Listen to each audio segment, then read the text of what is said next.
भक्तों, आप सभी भक्तों को चैत्र मास के कृष्ण पक्ष की एकादशी पाप मोचनी एकादशी की ढेरों शुभकामनाएं एवं बधाइयां। भक्तों, आज की वीडियो बहुत ही खास और ज्ञानवर्धक साबित होने वाली है, क्योंकि भक्तों आज के इस वीडियो में हम बात करेंगे पाप मोचनी एकादशी, या यूं कहें कि पाप विमोचनी एकादशी, अर्थात पापों से मुक्ति देने वाली एकादशी के विषय में। पाप मोचनी एकादशी का व्रत किस दिन करना है, यह व्रत क्यों महत्वपूर्ण है, क्या महिमा है। इस एकादशी को लेकर सभी भक्तों के मन में कंफ्यूजन की स्थिति बनी हुई है।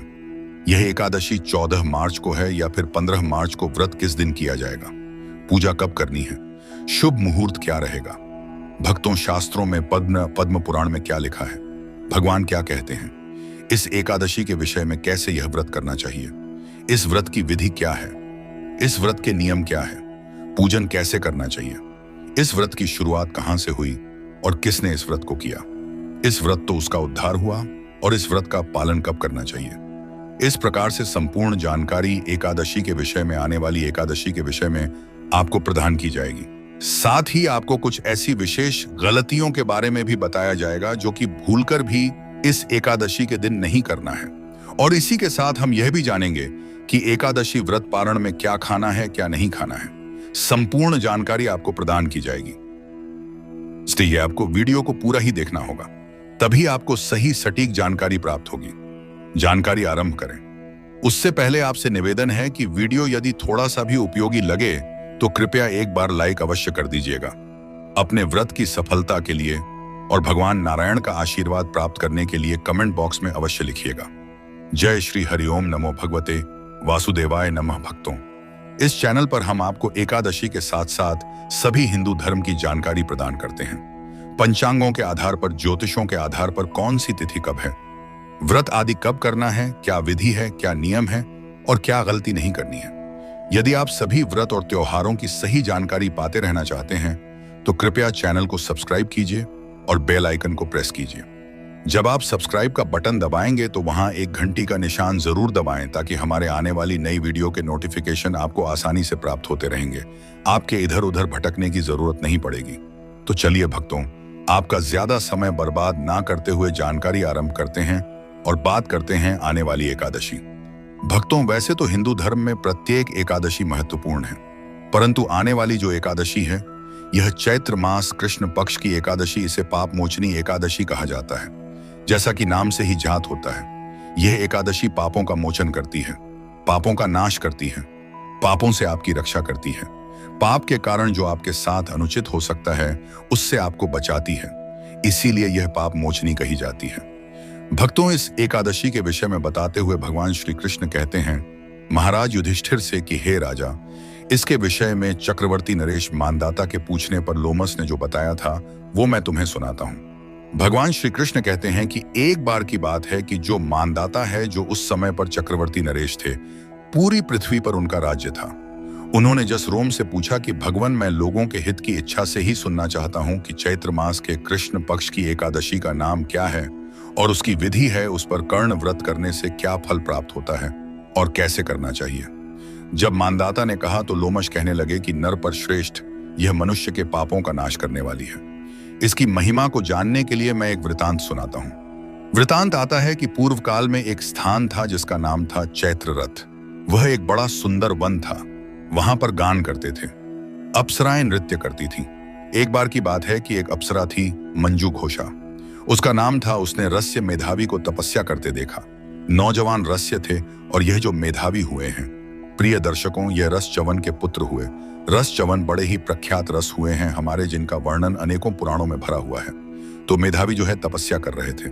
अब मंजू घोष ने सोचा कि अगर मैं इनके अधिक नजदीक चली जाऊंगी तो शायद क्या पता मुझे भस्म कर दे। तो वह दूर ही बैठ गई और दूर बैठकर ही वीणा बजाने लगी। बड़ा ही मधुर संगीत उसने वीणा पर उत्पन्न किया और वह मधुर आवाज में मधुर गीत गाने लगी। मुनि श्रेष्ठ मेधावी जो है घूमते हुए उस ओर आगे जहां पर वह यह वीणा बजा रही थी और गा रही थी, क्योंकि उसकी जो वीणा बजाने की शैली थी और जो गाना था वह बड़ा ही आकर्षक था, तो वैसे खींचे चले आ रहे थे। एक प्रकार पर पूर्ण रूप से काम प्रभाव कर गया, अर्थात कामदेव का प्रभाव हुआ।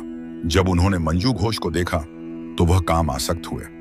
ऐद की ऐसी अवस्था देखकर अप्सरा ने उनका आलिंगन किया और इस प्रकार वह मुनि उस अप्सरा में ऐसे डूबे कि मुनि उचित जो कार्य है उन सबको ही वह भूल गए और उन सब का लोप हो गया और वह उस अप्सरा के साथ रमण करने लगे और दिन ही नहीं वर्ष व्यतीत हो गए, उन्हें कोई सुधि नहीं आई।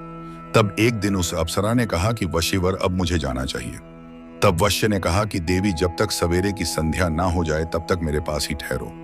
यह सुनकर अप्सरा कहने लगे, विप्रवर अब तक ना जाने कितनी संध्या चली गई, मुझ पर कृपा करके बीते हुए समय का विचार तो चाहिए कि बसवर यह आप कह रहे हैं कि संध्या हो जाए। शाम की यह एक दिन नहीं, ना जाने कितनी संध्याएं ऐसी आईं और चली गईं। आप स्वयं एक बार गिनिए तो सही। तो अप्सरा की बात सुनकर मेधावी जो है वह आश्चर्यचकित हो उठे।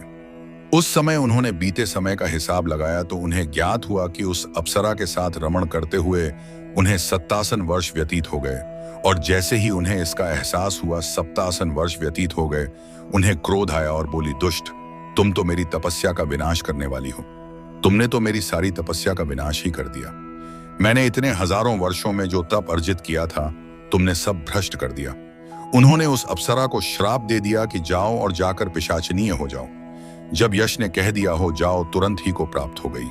वह अभिलाप करने लगे यश के सामने, यशवर कृपया मुझे कोई उपाय बताएं, कृपया कोई मुझे उपाय बताएं। और यश तो ऐसे होते हैं कि अगर कोई उनके शरण में आए तो उसकी सदा सहायता करते हैं। शलोम ने कहा कि ठीक है, तुमने जो किया है वह अपनी जगह है, परंतु तुम क्योंकि मेरी शरण में आई हो तो मैं तुम्हें उपाय बताता हूं कि योनि को जीते हुए जब तुम चैत्र मास के कृष्ण पक्ष की पाप मोचनी नामक एकादशी का व्रत करोगी और विधि विधान से पारण करोगी तो श्राप से मुक्त हो जाओगी।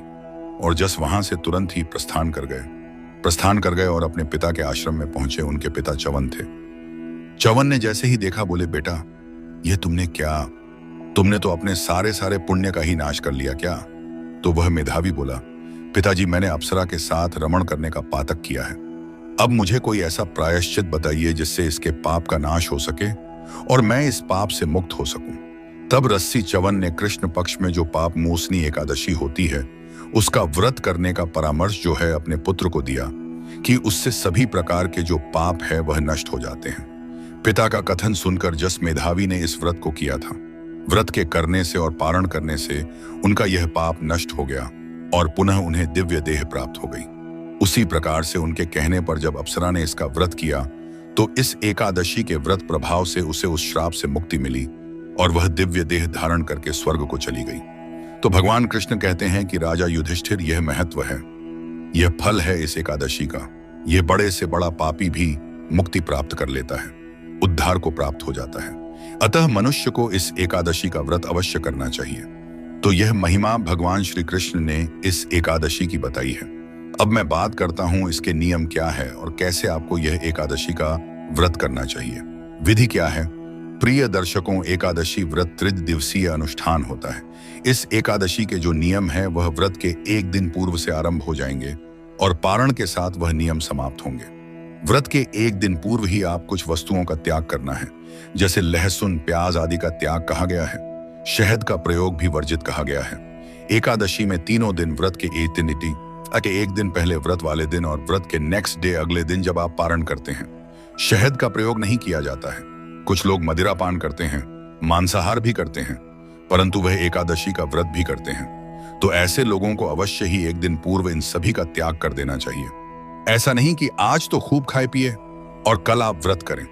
व्रत के एक दिन पूर्व मसूर की दाल नहीं खानी, चने का शाख नहीं खाना और एक वक्त ही आहार लेना चाहिए, ऐसा नियम कहते हैं। शास्त्र कहते हैं रात्रियाल को अन्न ग्रहण नहीं करना चाहिए, दोपहर के बाद अन्न ग्रहण नहीं करना चाहिए। इस प्रकार से एक दिन पूर्व का समय व्यतीत होगा। रात्रियाल दंत धारण करके सोइए, क्योंकि एकादशी के दिन आपको टूथपेस्ट या मंजन का प्रयोग नहीं करना चाहिए। आजकल जो भी टूथपेस्ट या मंजन आ रहे हैं उन सभी में या तो नमक होता है या तो केमिकल होते हैं और दोनों ही आपके व्रत को खंडित करते हैं। तो यदि आपके पास व्रत वाला मंजन हो तो आप वह प्रयोग कर सकते हैं, अन्यथा आपको कोई और मंजन पेस्ट नहीं करनी है। एकादशी व्रत वाले दिन आपको सूर्योदय से पहले उठना चाहिए। उठने के बाद स्नान आदि कीजिए। स्नान आदि करके स्वच्छ वस्त्र धारण कीजिए।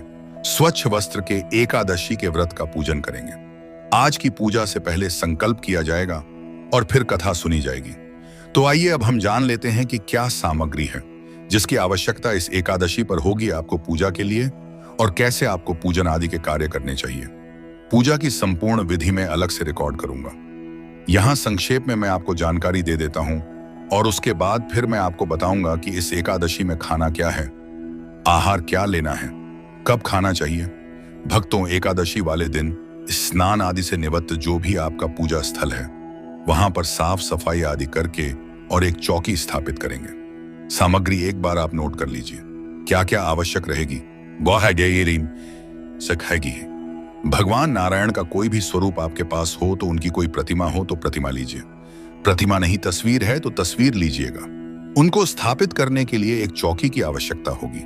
चौकी पर बिछाने के लिए लाल या पीला वस्त्र लीजिएगा। भगवान के सामने घी का दीपक रखना है तो एक दिया लीजिएगा, उतनी ही मात्रा में घी चाहिएगा।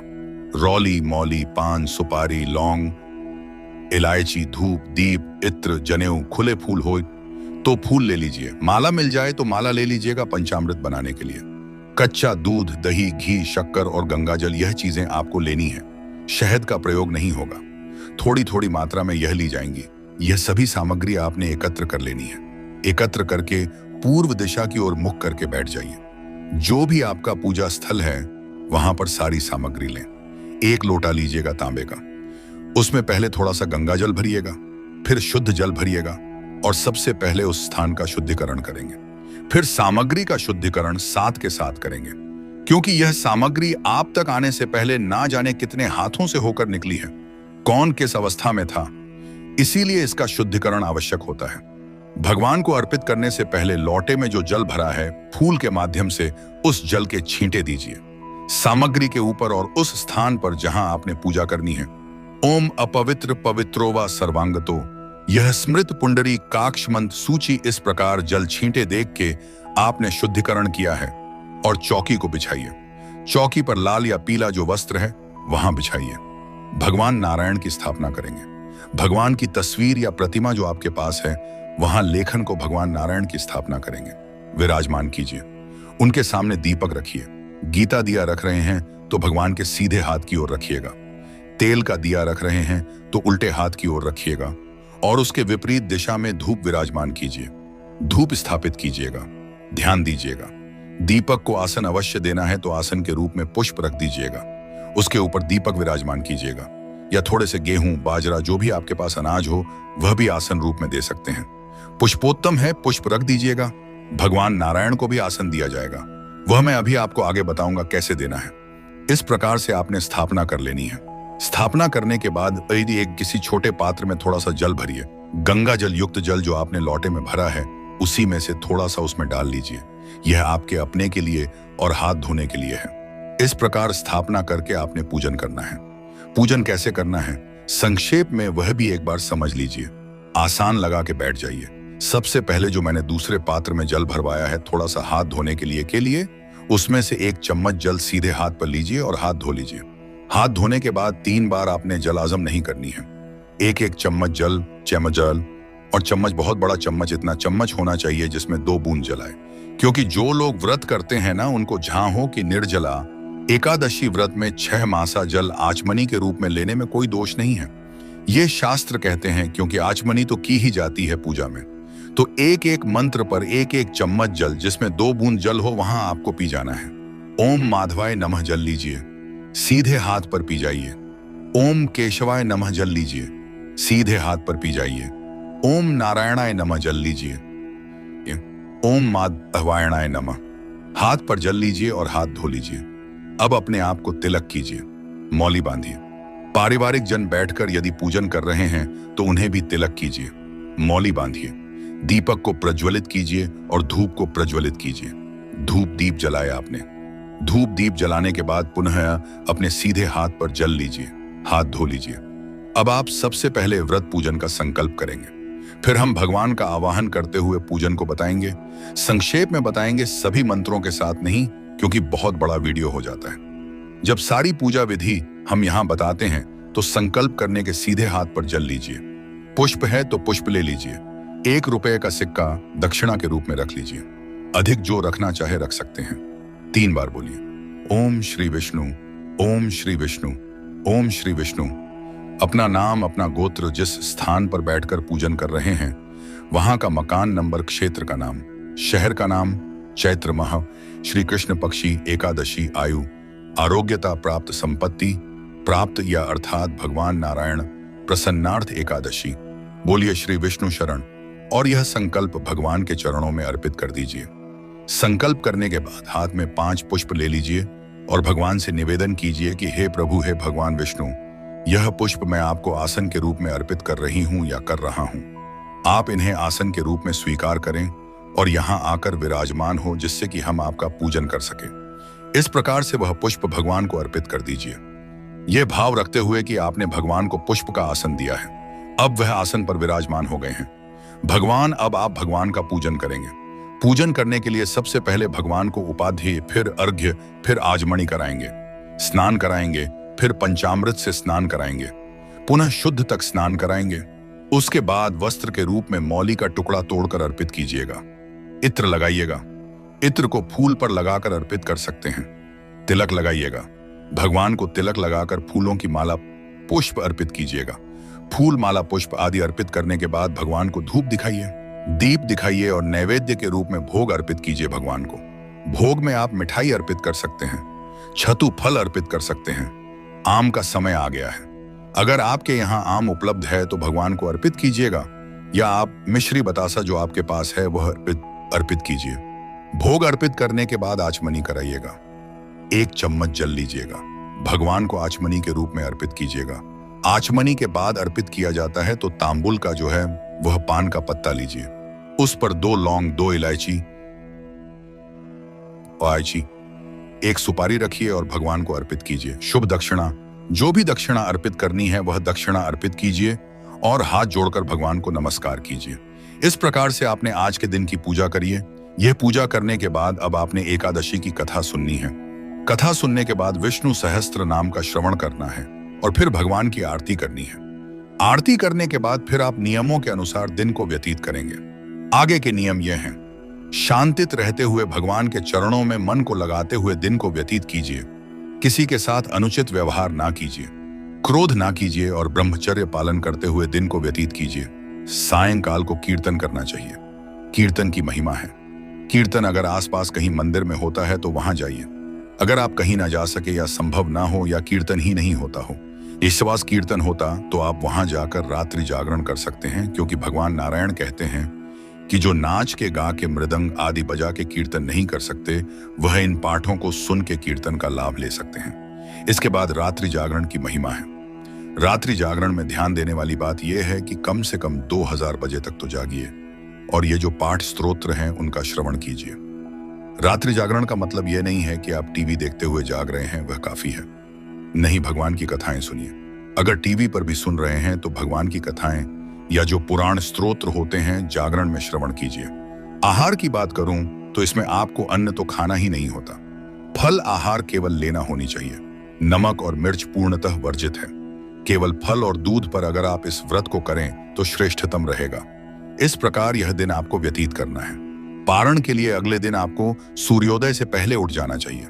उठने के बाद स्नान आदि करके स्वच्छ वस्त्र धारण कीजिए। पूजा स्थल पर पुनः पूजन कीजिएगा, पारण कीजिए और उसके बाद ब्राह्मण को दान दक्षिणा आदि देने के बाद फिर आप व्रत का पालन कर सकते हैं। अब बात करते हैं कि इस एकादशी का व्रत किया कब जाएगा। ध्यान दीजिएगा, इस एकादशी पर कुछ ऐसी संभावनाएं बन रही हैं, क्योंकि यह सुबह सुबह शुरू हो रही है तो ऐसे में लोग गलती कर बैठते हैं और लोग दशमी वेधा एकादशी कर लेते हैं। आप ये गलती भूल के भी ना कीजिएगा, क्योंकि अगर आपने दशमी वेदा एकादशी करी तो हमारे पुराने दर्शक जानते होंगे, शास्त्र कहते हैं कि वह व्यक्ति घोर नरक में जाता है। एकादशी तिथि की हो रही है 14 मार्च को सुबह 8:10 पर और 15 मार्च को सुबह 9:16 पर यह समाप्त हो जाएगी। ऐसे में 15 मार्च को सूर्य के मुख से एकादशी है। तिथि मान के अनुसार एकादशी 15 मार्च को मनाई जाएगी और द्वादशी युक्ता व्रत, श्रेष्ठ व्रत भी इसी दिन होगा। 14 को श्रेष्ठ ही नहीं अनुचित व्रत होगा अगर आपने किया तो, क्योंकि शास्त्र कहते हैं कि दशमी वेधा नहीं करना चाहिए। यह एकादशी आपको नरक में ले जाती है। शुभ मुहूर्त जो आ रहा है इसमें वह 9:30 बजे से और 12 बजे तक रहेगा। परंतु यदि कोई ऐसे हैं जिनको जल्दी जाना है तो ऐसा नहीं कि सुबह का योग कोई अशुभ है। एकादशी पूजन के लिए सुबह भी कर सकते हैं। पर उत्तम जो मुहूर्त है वह 9:30 बजे के बाद पारण के लिए 16 तारीख को सुबह का 1.5 घंटा बड़ा उत्तम है। 6:30 से और 8 बजे के बीच में पारण करेंगे, कल्याणकारी रहेगा। अब बात करते हैं कुछ विशेष सावधानियां की और कुछ गलतियों के जनक करने से बचना चाहिए, अन्यथा आपका व्रत खंडित हो सकता है। इस दिन भूलकर भी चावल, गेहूं, दालें, मांसाहार, लहसुन, प्याज या तामसिक भोजन का सेवन नहीं करना चाहिए, क्योंकि इन्हें एकादशी में वर्जित माना गया है। क्रोध करना, झूठ बोलना, चुगली करना, किसी का अपमान करना या मन में बुरे विचार रखना भी व्रत की शुद्धता को नष्ट करता है।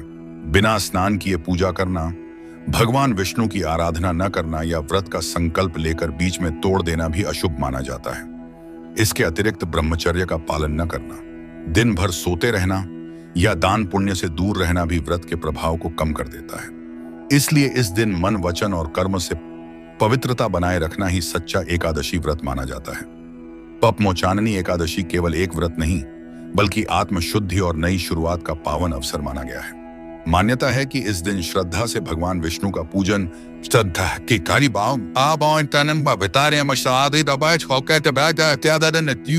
कथा, श्रवण और दान करने से जीवन के ज्ञात अज्ञात दोषों का क्षय होता है।